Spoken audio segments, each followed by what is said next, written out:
Hello students, मैं Anushka. Welcome back to my YouTube channel अनुप्रूव classes. Students, मैंने आपको लास्ट क्लासेस में स्टैटिस्टिक्स में कोरिलेशन पढ़ाया था। कोरिलेशन में मैंने आपको 3 से 4 क्लासेस पढ़ाई थी। उसमें सारे फॉर्मूले सिखाए थे, काफ़ी सारे मेथड सिखाए थे। आज मैं उन सारी क्लासेस का रिवीजन करवा रही हूँ। ये आपके लिए एक शॉर्ट रिवीजन होगा जिससे कि आप एग्ज़ाम में रिवीजन कर पाएँ। आप अगर सारी क्लासेस पढ़ने का आपके पास टाइम नहीं है तो आप शॉर्ट में ही इस क्लास को देख लें और आपके सारे के सारे फॉर्मूले का रिवीजन हो जाएगा। स्टूडेंट्स, एक बात याद रखें, जो भी स्टैट्स में हम फॉर्मूले पढ़ेंगे आप एक अलग नोटबुक बनाएं और सारे फॉर्मूले वहाँ पर नोट करें, क्योंकि एग्जाम्स में आपको क्वेश्चंस रिवाइज करने का टाइम नहीं मिलता है। आप सिर्फ फॉर्मूले रिवाइज करके ही जाएंगे, उनके बेस पर कुछ क्वेश्चन सॉल्व कर लें। इसलिए जितने भी फॉर्मूले होंगे उनको एक अलग नोटबुक में नोट करते हुए चलें आप लोग। अब मैं आप लोगों का रिविज़न करवाती हूँ। गाइस, सबसे पहले हमने जो फॉर्मूला पढ़ा था आर का, वो था standard deviation based. Standard deviation based, ये हमारा था फॉर्मूला नंबर 1। यहां से हमने क्लास स्टार्ट की थी कोरिलेशन की। स्टैंडर्ड डेविएशन बेस्ड जो हमारा फॉर्मूला था वो था R equals to sigma dx dy upon n into S D of x into S D of y। ये हमारा फर्स्ट फॉर्मूला था, sigma dx dy upon n into S D of x into S D of y। ये सारी चीज़ें हमें questions में दे रखी हैं, तो हम ये वाला फॉर्मूला अपना यूज़ करेंगे। इसके बाद हम सेकंड फॉर्मूले पर आते हैं। जो हमारा सेकंड फॉर्मूला था वो हमारा कोवेरिएंस बेस्ड था। कोवेरिएंस बेस्ड,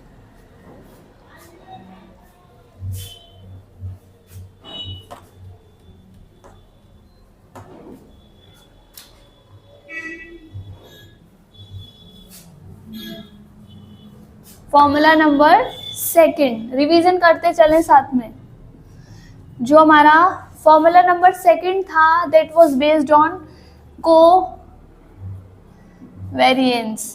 इसको हम बोलेंगे कोवेरिएंस बेस्ड। तो अगर हमें क्वेश्चन में कोवेरिएंस गिवन है तभी हम ये वाला फॉर्मूला यूज करेंगे। इसका जो फॉर्मूला था वो था हमारा R equals to covariance of x and y upon S D of x into S D of y। ये हमारा था फॉर्मूला नंबर सेकंड। इसमें R equals to covariance of x and y upon S D of x into S D of y। ये formula हम तभी use करेंगे जब हमें क्वेश्चन में कोवेरिएंस गिवन है। ये हमारा था फॉर्मूला नंबर 2। तो ये हमारे दो फॉर्मूले हो गए, जिसमें पहला था स्टैंडर्ड डेविएशन बेस्ड और ये सेकंड है कोवेरिएंस बेस्ड। अब हम फॉर्मूला नंबर 3 पर आते हैं। साथ में नोट करते चलें अपने फॉर्मूले की नोटबुक में। अब हम आएंगे फॉर्मूला नंबर 3। ये हमारा था variance based.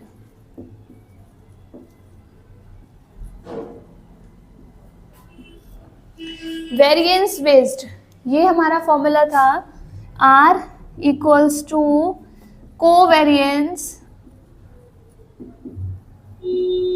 Of x and y upon covariance of x and y upon under root variance of x and variance of y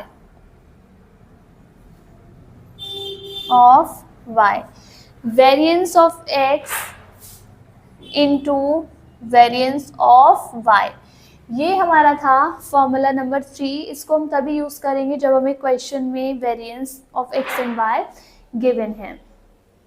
अब हम आएंगे, ये सारी चीज़ें तब थी फर्स्ट, सेकंड, थर्ड, ये फॉर्मूले तब हमने यूज़ करे जब हमें ये सब दे रखा था, H D, covariance, variance.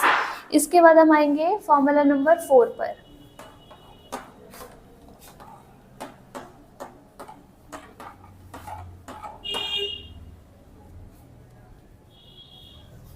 So students, अब मैं बताती हूँ, जब हमें क्वेश्चन में ना एच डी गिवन है, ना कोवेरियंस गिवन है, ना ही वेरिएंसेस गिवन है, तो हम किस तरह से अपना कोरिलेशन मतलब आर कैलकुलेट करेंगे। इसके दो मेथड हैं।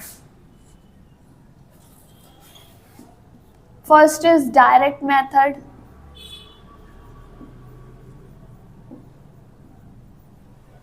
इसी तरह से नोट करें। Second is indirect method.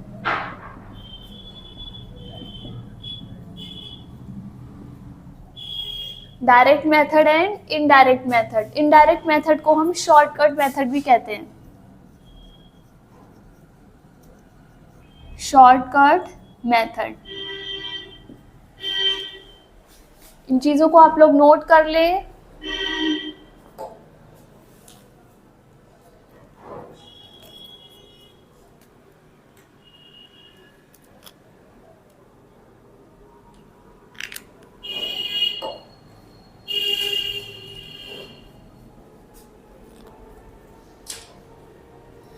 Direct method, shortcut method. आप लोगों को ये कंफ्यूजन था कि कब हम डायरेक्ट मेथड यूज़ करें एंड कब हम शॉर्टकट मेथड यूज़ करें, तो ये कंफ्यूजन मैं आपकी दूर करती हूँ।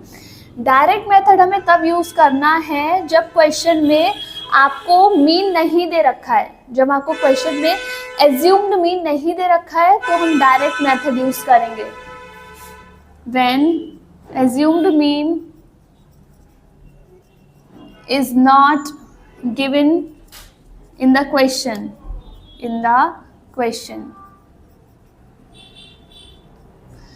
तो ये फॉर्मूला हम तब यूज करेंगे मेथड जब हमें मीन नहीं दे रखा है क्वेश्चन में। शॉर्टकट हम तब यूज करेंगे when assumed mean is already given in the question।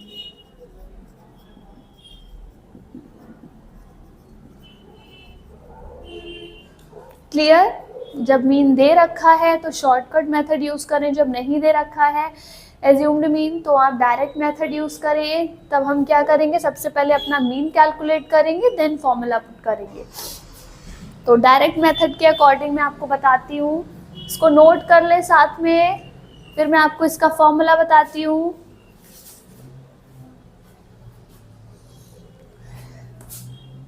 Direct method का हमारा फॉर्मूला है R equals to sigma D X D Y upon under root sigma D square X into sigma D square Y. ये हमारा formula लगेगा direct method में। अब हम आते हैं अपने इनडायरेक्ट मेथड पर। R equals to n into sigma dx dy n into sigma dx dy minus sigma dx into sigma dy। साथ में नोट करते चले, n इंटू n का मतलब होता है number of items, n into sigma dx dy minus sigma dx into sigma dy, then under root n into sigma d square x n into sigma d square x minus sigma dx का whole square minus sigma D x का square, then again bracket n into जो चीज़ हमने x के लिए की same हमें y के लिए करना है, n into sigma D square Y minus sigma D Y का स्क्वायर।